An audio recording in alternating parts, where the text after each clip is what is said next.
Well, let's get some more analysis, and we can speak now to Rod Thornton, who is a senior lecturer in defence studies at King's College London. Thank you very much indeed for joining us. The Kremlin sounding pretty angry about the news that US Abrams battle tanks have arrived in Ukraine. I just wanted to ask you, first of all, what sort of a difference do you think these tanks are going to make in the fighting? Well, I don't think that much. Yes, they are state-of-the-art American tanks. They're not the latest versions. The Ukrainians are only being supplied with a kind of older version of this Abrams tank. But as with any tank in any war, they can be made vulnerable.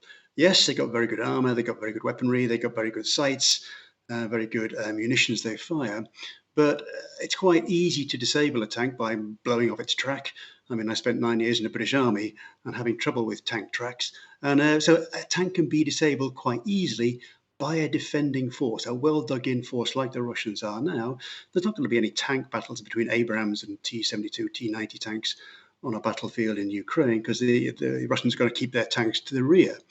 So these tanks are only going to take on defensive positions, which can include minefields, most likely will include minefields, which can blow off the tracks, which can disable these tanks. And also you can build tank ditches, simple holes in the ground, which can kind of trap these tanks. So what I'm saying basically here is, yes, these tanks are very good, but are they going to make a major difference on the battlefield? I don't think so.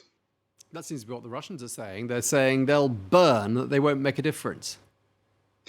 Well, I don't think the Russians have the capability to break through the armor of these Abrams tanks, but they have the ability to disable them, which is as good as destroying them. So it's yes, the Russians will make this propaganda about how, the West is supplying these tanks, and isn't the West bad, isn't NATO bad in supplying these tanks to Ukraine? So there's going to be a propaganda push from the Russians, but even they understand that the small number of tanks, 31 in total, maybe by the end of the year, it's not going to make that much difference on the battlefield. Do you think we're reaching the point where it's sort of a tipping point when it comes to what sorts of weapons the West, and particularly the United States, provides Ukraine with? I mean, we've been talking about this since the beginning of the Russian invasion, but now the United States is talking about giving the Ukrainians longer range firepower, the sort of material will help them fire deep inside Russia. I mean, is there going to come a point, do you think, where Russia says, right, that's enough? Or do you not see us reaching that point at all? I think the West will be very nervous. NATO will be very nervous about supplying long-range missiles that can actually reach deep into Russia. The problem for NATO has always been they do not want to supply long-range weaponry to Ukraine, which the Ukrainians can then fire into Russia. So far, we've seen only Ukrainian-made drones attacking targets inside Russia itself. The only time that Western-supplied missiles have been used is to attack by the Ukrainians is to attack targets in occupied Crimea and in the Donbass, which is a different kind of scenario than supplying the Ukrainians with actually long-range missiles that can actually reach into Russia. And if the Russian cities are struck by NATO-made missiles, this could change the whole dynamic. And I'm sure NATO will be very nervous about supplying missiles that the Ukrainians could use to attack Russian cities. We're late September. The window is closing, isn't it, weather-wise, for the counteroffensive being carried out by the Ukrainians. I mean, how are they doing and how long have they got?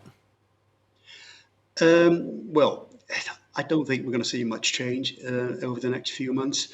Yes, the rains are going to set in autumn, which makes it very difficult, as I've told you before.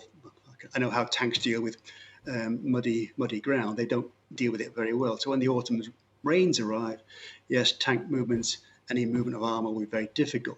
Therefore, any major offensives by the Ukrainians will be difficult.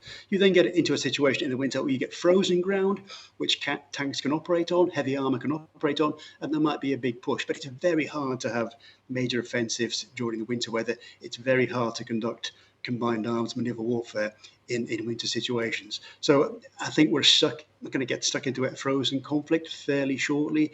The front lines are fairly well set now. Now the Russians make a few gains of a few villages and a few kilometers, and the Ukrainians counter with a few gains of the same villages and a few kilometers. It isn't going to change that much, no matter how much help NATO gives to Ukraine over the next few months. the situation isn't going to change that much. And that's what President Putin's counting on, isn't it?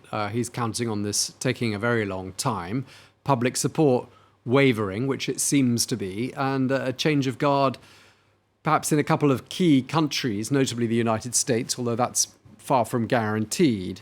I mean, do you see that sort of series of events panning out as per Mr. Putin's plan then?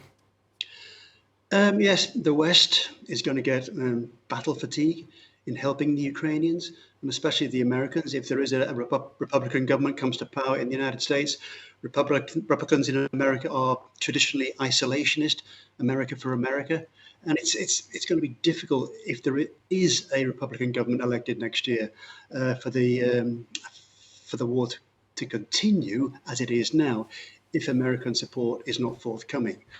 The European NATO states can't really help Ukraine that much on their own. And so there are very kind of negative scenarios going forward if there is a change of government in the United States. If there isn't, then yes, we still in the West have to support Ukraine, but it's going to be very, very expensive. We're going to have to support the Ukrainian economy, billions of dollars a week in support for the Ukrainian economy, and that's going to push governments in European capitals and in Washington to really think about how much help going forward, years into the future, that the West, the NATO can give to the Ukrainian country and to the Ukrainian military. Okay, well, thank you very much for your time. Rod Thornton, Senior Lecturer in Defence Studies at King's College London. Thank you very much indeed. Thank you.